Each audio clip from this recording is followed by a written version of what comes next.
So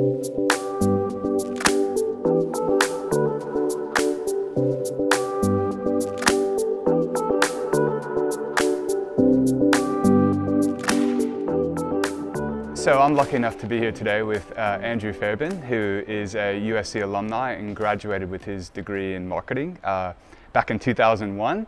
So is very familiar with the Sunshine Coast and has seen the university grow over time, and has quite a unique, I guess, history and experience within the work world, particularly within tourism, which we're going to flesh out. And we're going to hear a bit of his story today and his professional journey, and how his university degree kind of helped him navigate that path. So where I want to start, Andrew, is what motivated you to come to university in the first place? Was it something that you always kind of wanted to do, or was it just, I'll go there because mom and dad want me to go, and was tourism or marketing, always kind of an aim of yours?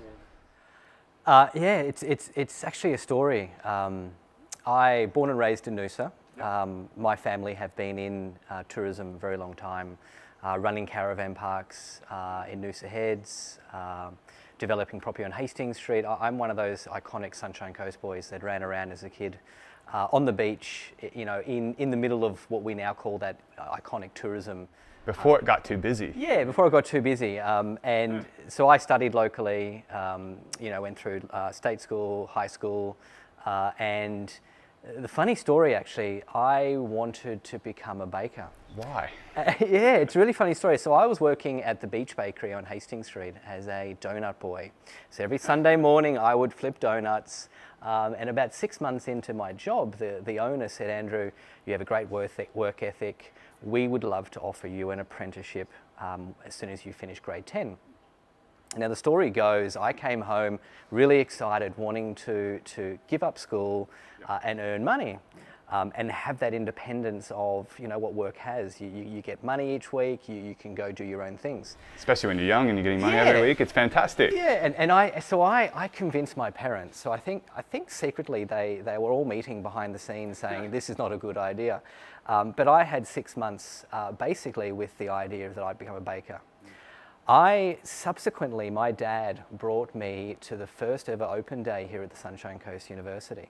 Wow. And that was a real eye-opener for me. So I came here, I got to see what the university was about.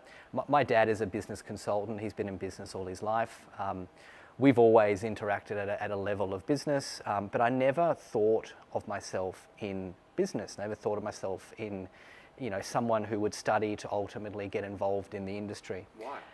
Well, I don't know. I guess the question comes down to I was in a tourism destination where I wanted to work in hospitality. I thought that money and hospitality was what I was for. But I came to the university and I saw this opportunity. I sat there and went, wow, I could actually learn. And the other story I have, my dad, I think throughout that 6 month period where my dad was secretly trying to convince me not to become a baker, my dad sat there and he would take me on road trips every weekend. Now he's a business consultant, he's someone who I owe a lot of my, the DNA of what I do now. But we would rock up to businesses in the car park, we'd sit in the car and my dad would sit there and go, okay, if you're a businessman, if you owned this business, what's the SWOT analysis? Who are your customers? How would you attract? What were the marketing? And so we would do little mini boot camps every weekend. So he was planting the seeds. He was planting the seeds. And I think the ultimate, where it all bit for me was when I came to the open day and I saw how cool it was, what I could be offered. At that stage, business was a big focus and probably still is to this day of this university. And then instantly I said, no more baker, no more waking up early mornings, I want to study. Yeah. And I'm sure all of your friends were very jealous that your dad was letting you do SWOT analysis in the parking lot of various businesses. I'm sure that was something that they wish they could have been doing. Yeah, so I had a great support. My dad, I owe a lot to my dad, and certainly he had a lot of business experience, a lot of business learnings. And I think we've learned from those. And what was it, sorry to interrupt you a little bit, but what was it about it when you came to the Sunshine Coast and the uni? What was the spark that you saw when you came to that open day? I think a reality that and this is something that I preach now, and it's funny, I was told this by an elderly Chinese Malaysian man about 2 years ago living in Sabah. A lot of wisdom. And yeah, this man said to me, Andrew, don't focus on form, focus on substance. And that has always resonated with me since then. But if I look back at, I guess when I was, 14 or 15, I was chasing a quick fix, a really easy option. What really unlocked my mind when I came to the university and that open day was, if I invest 3 years of studying, if I work hard, it's going to open up a total spectrum of opportunities.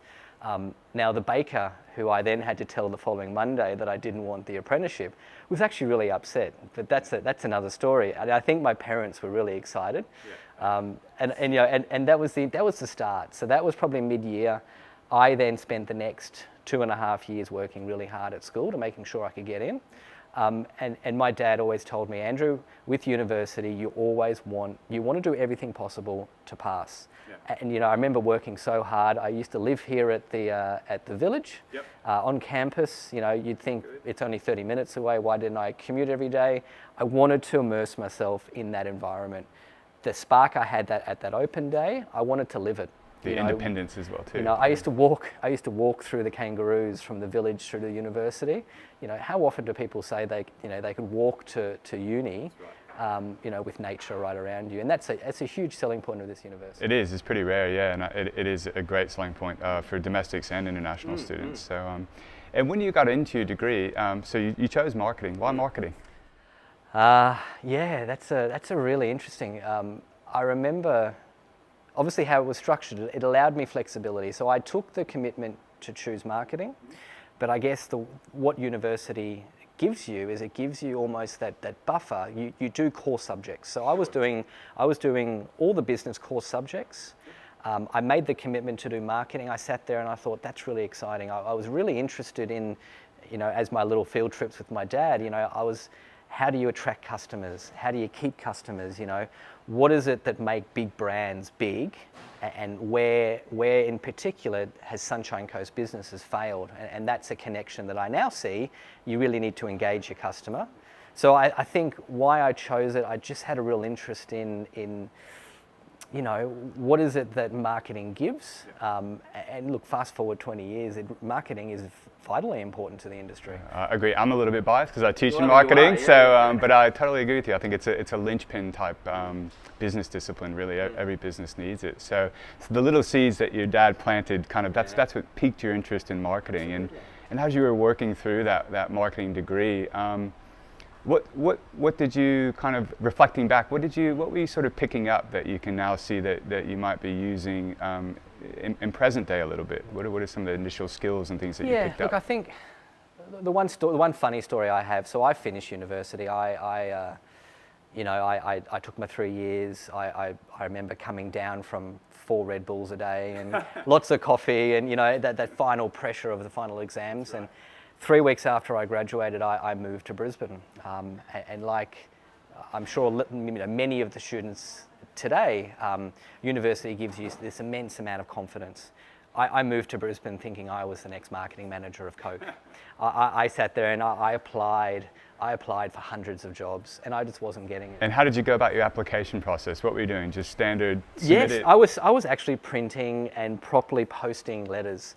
And it's a funny story. So the government was giving me very little money to live and to apply for jobs, and it wasn't even covering the costs of surviving, printing, postage.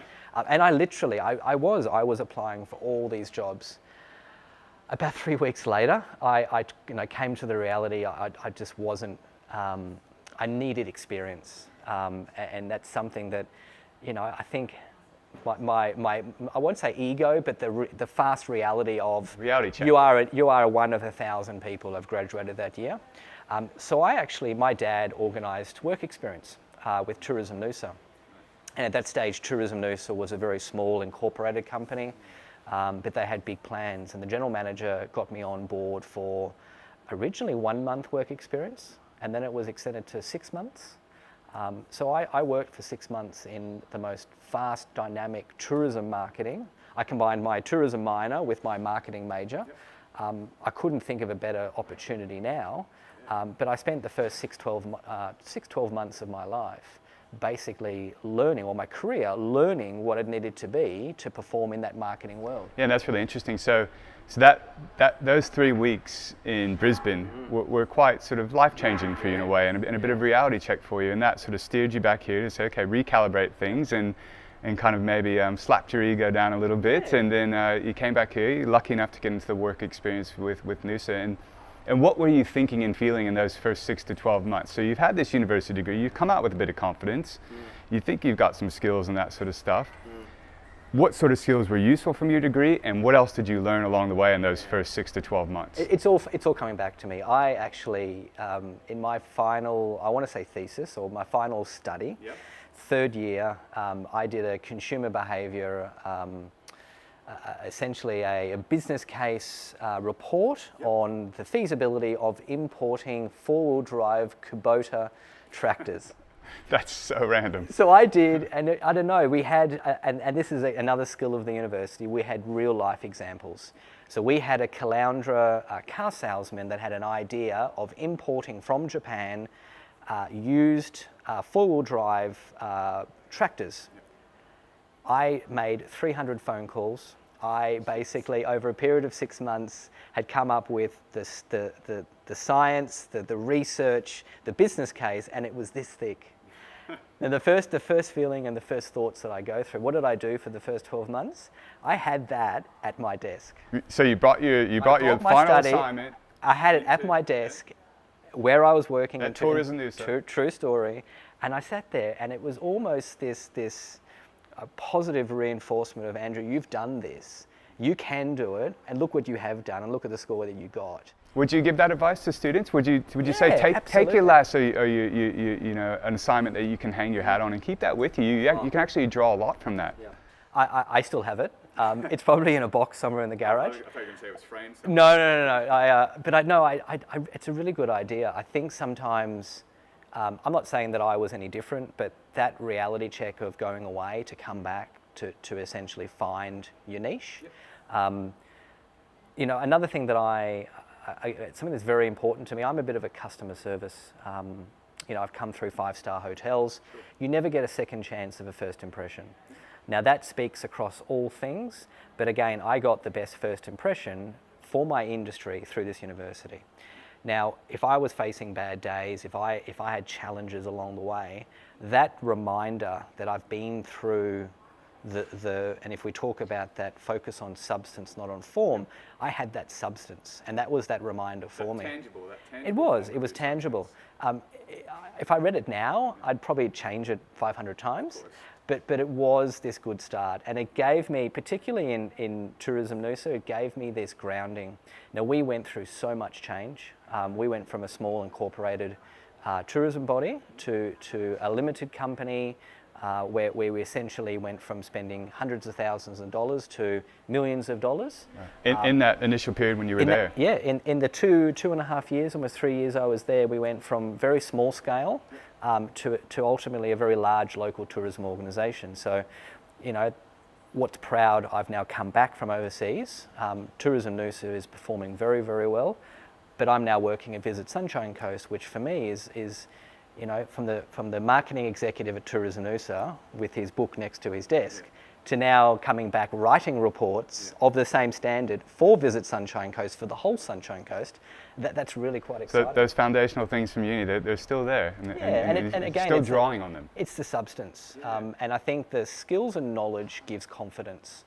Now, I've lived overseas for many years. I've recruited for hundreds of roles. You always look, that first impression when you're recruiting, you're looking for confidence.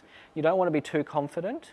And again, this focus on substance, not on form. That for me is, if I've got someone who's studied at university, they have that grassroots. They have a broader understanding of what it takes, and they will be able to learn the skills specific to the role that I have. And I want to come back to that. I want to come back a little bit later on to what advice you would give students that are coming out in the real world, and you've obviously interviewed heaps of people at all different levels coming into the organizations that you've worked for overseas.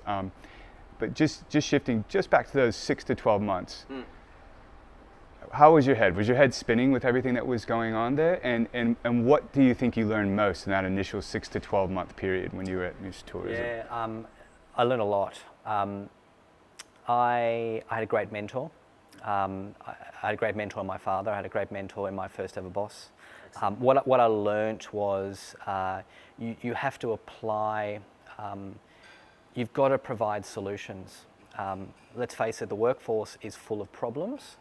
We're here because of problems, and we fix problems. So you're essentially, whether it be a chef through to a CEO of the largest company, your work is to provide problems and make sure the same problems don't come up again.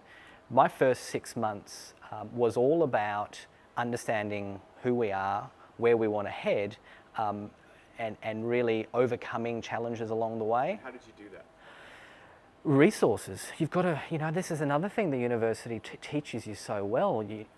Where can I go? And back then we didn't have the likes of free accessible information online so much. So who do I call? I remember I was a member of the Australian Institute of Management. So the university gave me a connection which I signed up for. So I would call up the institution and say, hey, we're doing this report, what do you need? I'd even come back to the library here. So you had a far greater understanding of, I need this, here's the overall business need, the solution that I am looking for needs these resources, and I knew where to go for them. I knew the university gave me that fundamental training of Problem solving. Problem solving, absolutely. And you're absolutely right. Problem solving to what is needed in the fast moving environment. Yeah, we've heard that a lot. A couple of things that you mentioned, the mentoring and the problem solving. It's not like you come out right away and you understand every single problem that you're going to be presented with and that you're going to do everything perfectly. You have to draw on that foundation that you have developed at university, which has trained you to think critically and to solve problems. And start to apply that through going back to resources that you have access to, and also, I think importantly, tapping into networks of people as well too. And at that, it sounds like in that first experience too, you drew on knowledge from lots of people in various positions in the company and in the organization and outside of the organization. Yeah, it's interesting. I transitioned from tourism NUSA, which was a very marketing focused role. I moved into sales. So my second job out of university was essentially a sales manager for the old Sheraton Noosa. And the interesting of why I shifted from marketing into sales was I realized very quickly that I could communicate with people at all different levels. And that's the skill in sales and ultimately marketing, is that you can flex your style and communicate with people. And that was exciting for me. And that was something that I want to say to students that you might study marketing, but you have to open your mind up and say, digital marketing might become your focus, sales might become your focus, tourism might become your focus, content's the buzzword at the moment. Most definitely. So I love marketing, but I shifted sideways and went into sales, and that's another whole set of great careers down that way. Agreed, and basically kind of what you're suggesting though is you're learning at each point that you go through, and you're kind of figuring out your own strengths and weaknesses and your own sort of aptitude for certain things. In your case, it was the ability to adapt to various different types of people, to understand them, to work with them, to communicate with them. So obviously you're picking that up, and that's part of the journey, is learning a bit about yourself and what you're good at, and also tapping into various facets. And especially in marketing, as we know, it's getting more and more specialized. But you might focus on digital marketing for a little while, but then you might pick up another skill set somewhere else and learn another area of marketing that you might need to draw from as well, or sales, or whatever it might be. Yeah, and so in my current role, I deal with businesses, and I deal broadly across, one would argue, a broad marketing scope. Knowing all of those pillars of marketing, having the experience from university through to working almost 18 years in this various aspects. I can very quickly flex my style. If I'm talking to a business that needs more digital marketing, I can advise them there. Or if I need someone or I see a business that needs more sales and direction in sales, I can flex that way. So again, you're drawing from this rich pocket of sort of knowledge and skills that you picked up over time. Yeah, and that's rewarding, because that's I sit here today, at the university going, well, that started here. that was the seeds that planted it. And you know, you have world-class lecturers coming here and passing on knowledge. You know, as students, you soak it all up. But it's almost, and you know, I've been looking for a very long time about that aha moment. Oh, I learned that back at university. Yeah. And, you know, I've had a few of them. Yeah. You know, a very funny story. That's good. You know, consumer behaviour, the old AIDA model: awareness, interest, desire, action. Yeah. I use that regularly. It's still there. And it still holds true, a lot of it. And I sit there and I go, there's many versions of more complex, but whether it be buying chewing gum or even deciding to holiday on the Sunshine Coast, you go through these 4 defined areas. And I sit there and I go, wow, I learnt that. So there's you know, students are always going to have that aha moment. You know, I don't think I've ever done algebra, you know, since school, but at university you have more of those aha moments. Yeah, agreed. And I think that's a great point. And that's kind of often, I think, what sometimes students struggle with when they first leave university is they go, I've learned all this stuff, but I'm not seeing how I'm applying it. But what I think is important to understand is that it takes time to see actually. You are sort of subconsciously applying it, but it takes time and a few years of experience to see, oh yeah, and reflection to understand how you've been applying it. That's right, and you unlock it, you know. Yeah. Unlock is a good word. Yeah, that's right. And I think you sit there and you might be faced with different challenges, and as I say, I think as business people, we come up with challenges, we are very resourceful, but when you come to a point in the road where you sit there and go, well, I know the outcome, and it's this matter of reverse engineering, and I see myself as someone who's a very good strategic focused person. I see a vision, and it's up to me to reverse engineer. Now, as I reverse engineer any situation, I look at, well, what can I use, what tools, what resources, and again, that's the confidence that you get from a good underpinning of education. Your toolkit to draw from, and that grows over time, it constantly evolves. So Andrew, you've also had a sort of interesting, I guess, career path that's taken you to Asia, Southeast Asia in particular. So you've worked a bit in Noosa, in tourism Noosa, and you went to the old Sheraton in Noosa, and were there for a while as well, and somehow found yourself in Asia. Yeah. How did that happen? I love surfing, and can I tell you? Join the club. Yeah, and when I was given an opportunity to move to Bali. And work in a luxury hotel in Bali on the beach with a surf break, I'm like, that's ultimate. And I sat there and it was very quick. You know, working in hotels and working for Starwood, you're professionally developed to a very high level, and you're put on a high potential program, and it's called an XCOM track. So essentially, you're moved to need periods. So in 2007, 2008, Asia was that huge focus. We need talent in Asia. The pipeline's growing.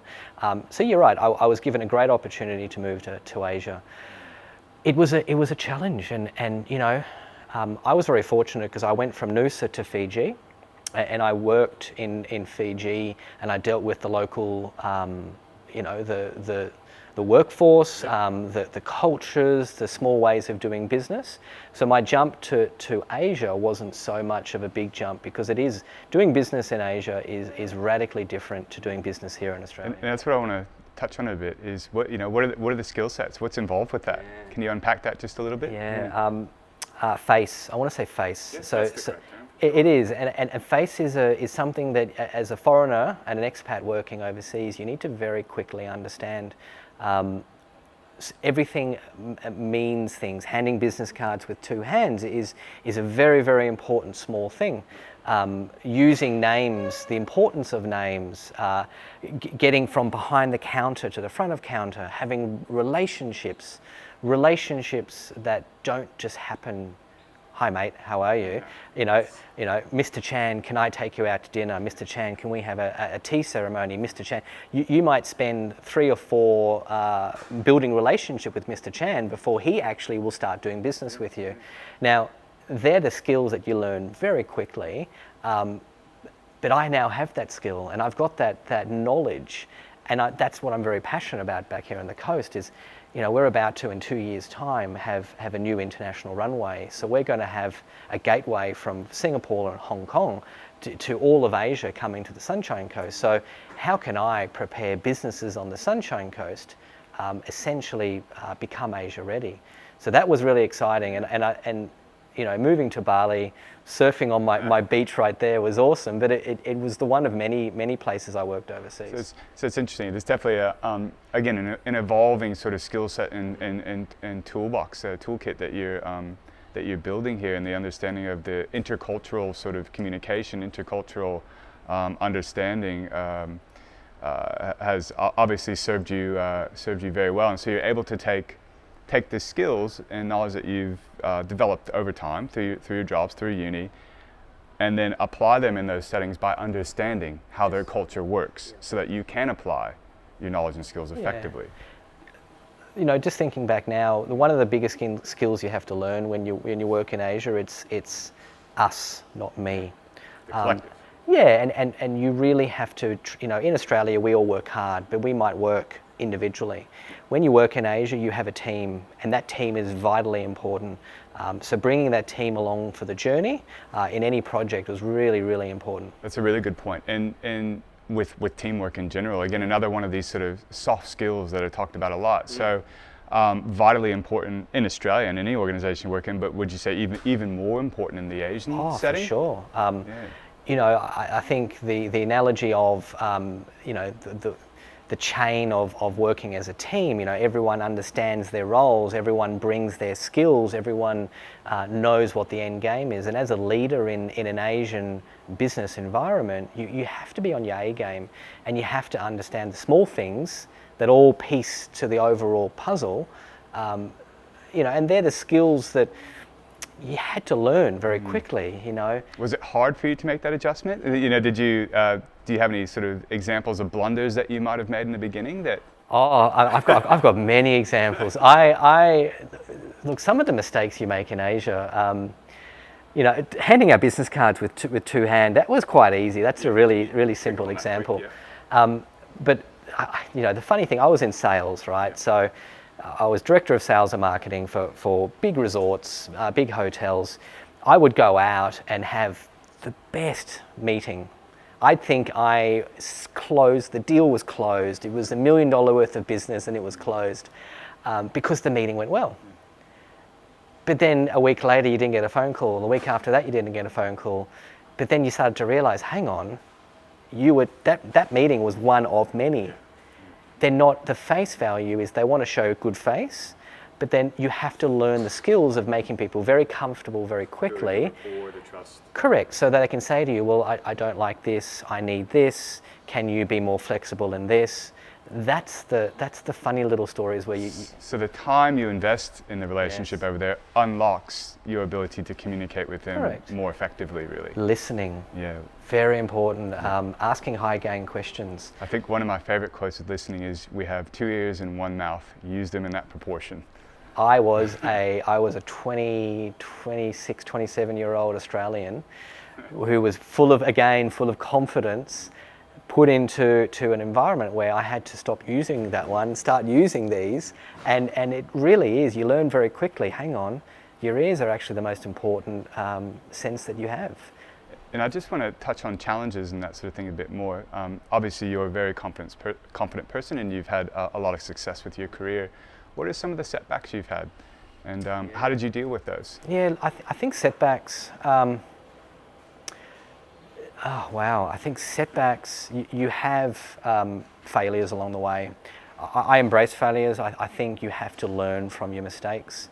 In Asia, a lot of the mistakes you make is you put too much emphasis or too much trust in the wrong avenue. I don't fully understand. I obviously know a little bit of the local language, but you know, the ways, the small... The nuances. The nuances of politics or doing business this way.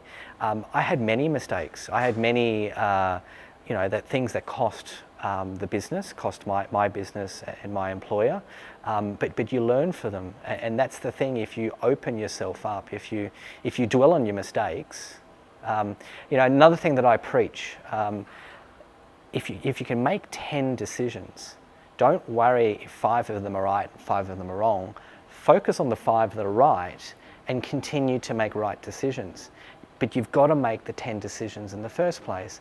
And that, to me, if I'm mentoring a salesperson, to be a manager and a director of sales, I say that's the biggest skill you need, the confidence to make a decision.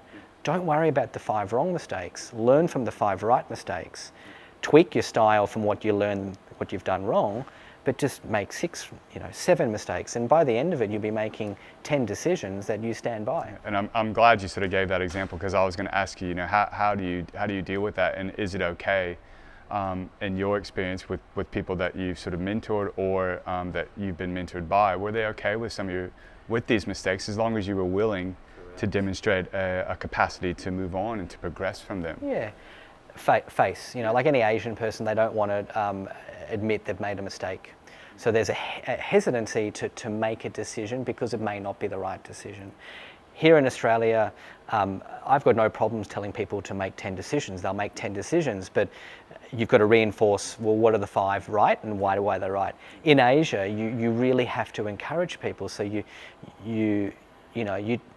when it comes to training someone, the old analogy, you can bring a horse to water, but you can't teach it to drink. I think the thing in Asia is you can really build someone's confidence, but you have to teach them how you think it's most going to succeed. And that's the part that you've got to understand very quickly, is that this person of this religion, of this race, of this culture, background, may think totally different to this person. Now in Malaysia, you have 3 defined backgrounds. So I was constantly having to flex my style and bringing people, to a confidence level they were making decisions. A Chinese Malaysian's motivated by success.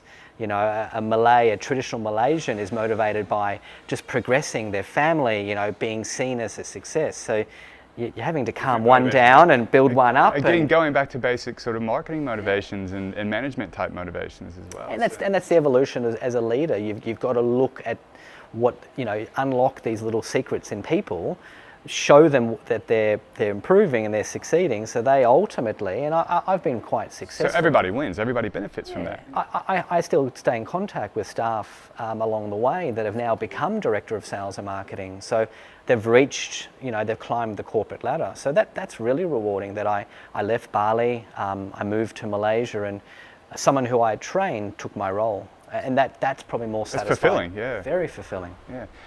And let's sort of jump to where you are now. So you're back here on the Sunshine Coast. You're working for Visit Sunshine Coast, and it's a not-for-profit organization. So can you give us a little bit of information on what your current role is and how that sits within the Visit Sunshine Coast organization? Yeah. So Visit Sunshine Coast is essentially the regional tourism organization.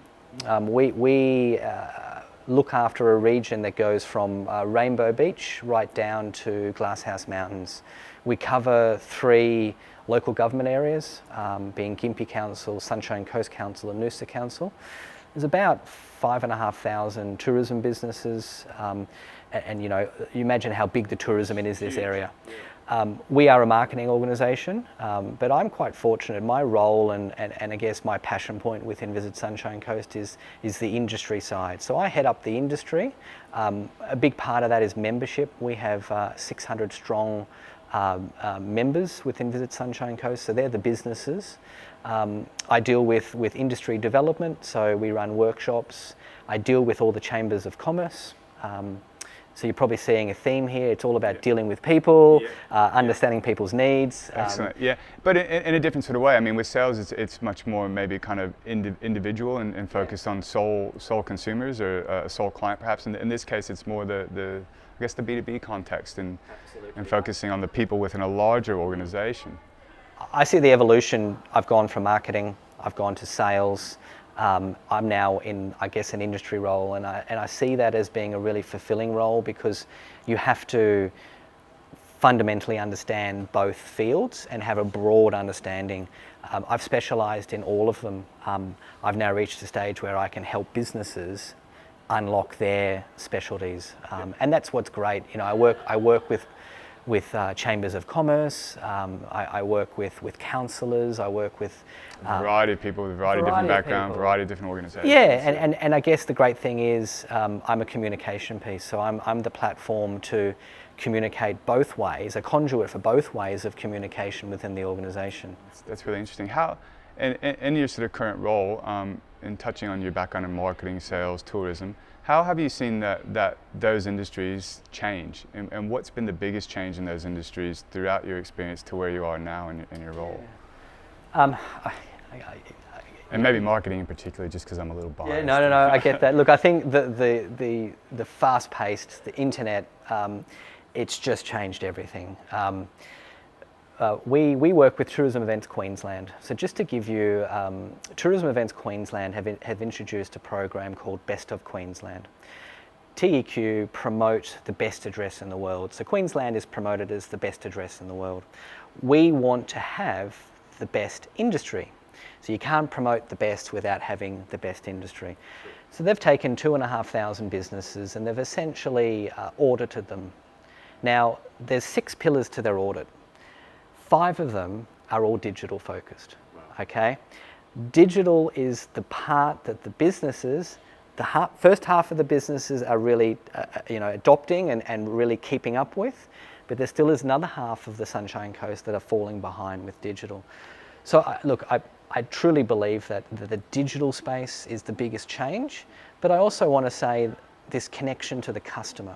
Yeah. Understanding what is it that the customer's even changed. You know, we see an evolution of holiday market, traditional family market going to, you know, they would stay normally for 2 weeks. You've now got the double income, no kids, the dinks, who are holidaying for weekends, so they're doing more shorter breaks. What does that mean from a marketing point of view? We have to shift from promoting in that marketing medium to this. And that's where the digital platform gives us the greater return and allows us to change very quickly. So again, thinking about who your target audience is and what's the best way to communicate with them, Absolutely. what channel's the most effective and way. the thing about it, the thing that digital's done, look, we still believe in traditional mediums.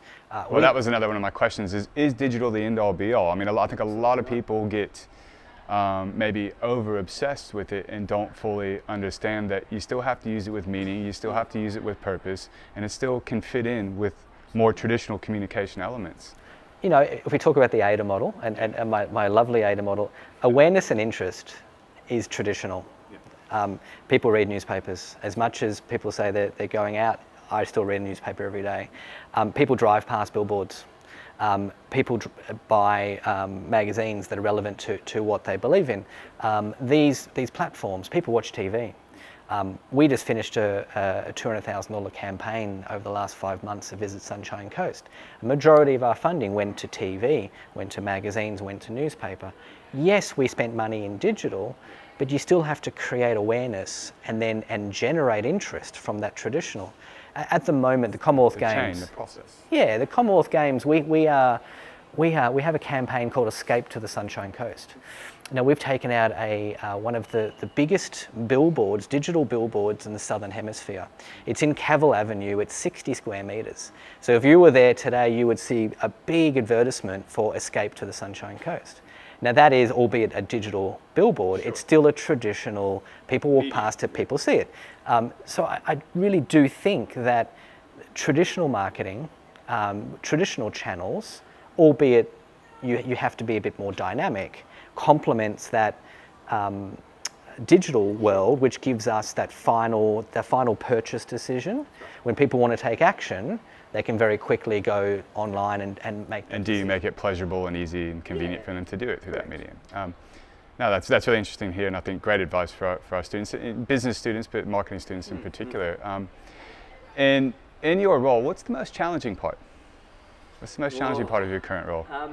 I deal in a role, as I say, I deal with counsellors, I deal with businesses, I deal with chambers. Agendas, everyone's a marketer. Yeah. And, you know, I think that's the old analogy of, as a regional tourism organisation, everyone will have their opinion about how we should market.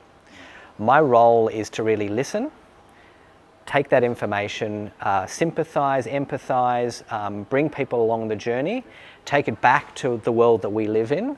But sometimes what people think doesn't translate into what the world we live in. So that, I'm not saying conflict, there is opportunities for, you know, it's not a win-win. No, it's hard. You have to find common ground, sort of compromise. That's the challenge I have. There's days where I have fantastic, yesterday I had a great day, great meetings, people really understand it. You can bring people along that journey, tell them why they need to, learn, listen, be a part of the overall big picture. But then you have some days you find people that are just stuck in their ways. That's right. It's hard to please everyone. You can't please everyone, even though you want to. That's probably the hardest challenge, is knowing that you can't, and you have to find some common ground somewhere. The biggest challenge I find, I've born and raised in the Sunshine Coast. I've seen it evolve. I've been away for 10 years. I've worked in some of the most amazing resorts, destinations in Asia, some of the best customer service, some of the best hospitality regions in the world. I come back and my eyes are like this. I sit there and I go, I just go, wow, there's so much opportunity. Getting people from thinking this way to left and right is a big challenge. And maintaining the character of the place as well. Correct. Too. Yeah. We might say, come to life is Visit Sunshine Coast, a tagline. Our brand is Sunshine Coast Naturally Refreshing, but at the moment we're saying come to life. That idea of disconnecting from work and the mobile phone and come to life with your family on the Sunshine Coast. That is something that unites people. But how we translate that marketing, what medium we use, whether we should do this, should we feature that property versus this property, that's the kind of the grey area. Challenging. But it's the area that I love. Conduit, that's what you're in the middle. That's always difficult. So, and just coming back to some bits of advice you might provide students that are, you've provided heaps of advice throughout this conversation so far, but students that are nearing the end of the degree, they're looking to move on to the real world. What advice, what sort of bits of information, 2, 3 kind of main bits, would you give them in approaching the job market and just starting their profession? Look, first and foremost, it's all about experience. As I say, you've learnt the skills, you've learnt the understanding, you've grasped why it's important, you've had great lecturers, great tutorials, you've passed all your exams. Now it's time to have, to translate that in the big world. And when I say big world, my experience of driving to Brisbane after I finished was it is a big world. You are a number. It's good you come full circle. We started with the drive to Brisbane and how that changed things, and now we're back to it. Yeah. I think the thing that I wish I was told was work experience. And I know the university does placements, and I think that we at Visit Sunshine Coast, we will always accept students because we can help them along the way. If I could give every student 3 months in a real business using their skills and knowledge to help a business, number one, they would fight like me with my book. They would sit there and go, I've got it, I can do it. And number two, the business person would go, hang on, this person can really help me. I would keep them long term. That's the hardest part. We rely on traditional jobs in an environment where, I can give you a great story about a Malaysian guy who knocked on my door. We didn't advertise at all. This guy he just finished university, and he wanted to have a meeting with me. Now, I have meetings, far too many. Something stood out. This guy was well dressed, he had his CV in his hand, but he sat there and he said, I want to understand what you do. And that's how we approached it. Now, I had the meeting with him. He sat there and said, can I spend, not paid, can I spend a couple of months of my just learning from you and your team? Now, I probably should have said no when I look back at it, but I said yes. Now, that guy, 3 months later, I employed him because I learned him, he learned us, and he basically built a seat in our office. That's the advice that I want to give. It may be great to get I wanted to go to Brisbane to become the next marketing manager of Coke. Yeah. That's more of a longer term. Get in there and provide real life examples, what businesses need. Be realistic, be gritty. But don't give up. Yeah. I listen to great podcasts, and there's one recent podcast was, I think the magic number for before you decline or before you get rejected is 7. You keep calling and you keep harassing until that good bit of advice then. And so I think don't give up, but also I don't want people to lower the bar. I don't want people to lower their expectations. What I want them to do is put themselves in the shoe of a business and say, hang on, I may not be able to employ a fresh graduate, but hey, I'll be willing to make a chance to bring them into the business, teach them what they need to know within our business, and hey, if it all works out, you might get a job. And I think to again come back to full circle to what you said earlier, it's about the substance. Yeah. How do you demonstrate that to a business? You've got to come there with substance, and you've got to do what the guy in Malaysia did, and come to you with substance. He did. And that's probably what made you sort of take the chance on him. And I think that's very good advice. Yeah, and I think the other, look, you never get a second chance of a first impression. It's an old customer service saying. It also applies to business. Take interest in yourself. If you get an interview, make the most of it. I've had so many people who I've interviewed who don't take things seriously. Research the company.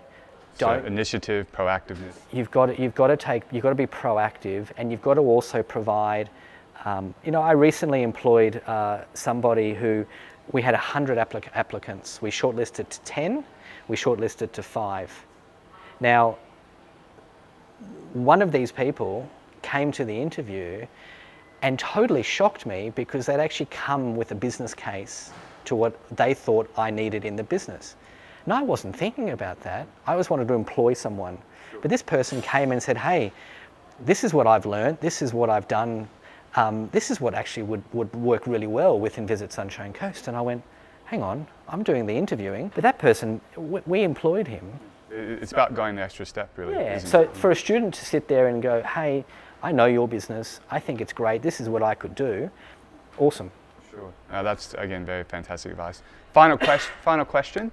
The perks of your job, really the perks of your industry. It sounds like you get a lot of perks with your industry, but where you're at now in Visit Sunshine Coast, what's the most rewarding thing, or the most interesting, or what funnest thing? I don't know.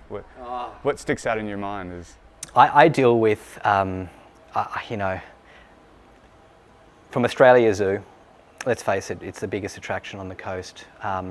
Through to bungee jumping, jumping out of a plane, through to unique. There's so many unique experiences. We do outside broadcasts with the Today Show. I get to travel. I get to go to great conferences. There's a lot of perks. It's a very funny story. When I was at the Sheraton Noosa, I married my front office manager. So my wife and I are both from the industry. Back in those days, you could travel within hotels for very, very cheap. I travelled Europe on a budget, like a backpacker budget, but I was staying in 5-star resorts. That's the great thing in tourism, is you get to experience these great things that everyone loves, because I should be on holidays every day. Reality is I'm probably behind the scenes working hard, but there are moments where you pinch yourself and you go, well, I'm in the middle of the Crocoseum, sitting next to the second in charge at Australia Zoo, watching Terry Irwin feed a crocodile, and you go, hang on, this is an experience that you can't buy. We might be working with an operator, and recently a lot of the operators I work with, you see the results. That's a really rewarding thing as well. Well, that's fantastic, Andrew. Thank you so much for sharing those experiences. I'm sure that that's probably inspired and made I hope so. Made students a bit envious, and to go down that industry and to pursue marketing tourism. So thank you very much for your time. And good to be here. Yeah, we really appreciate it. Yes.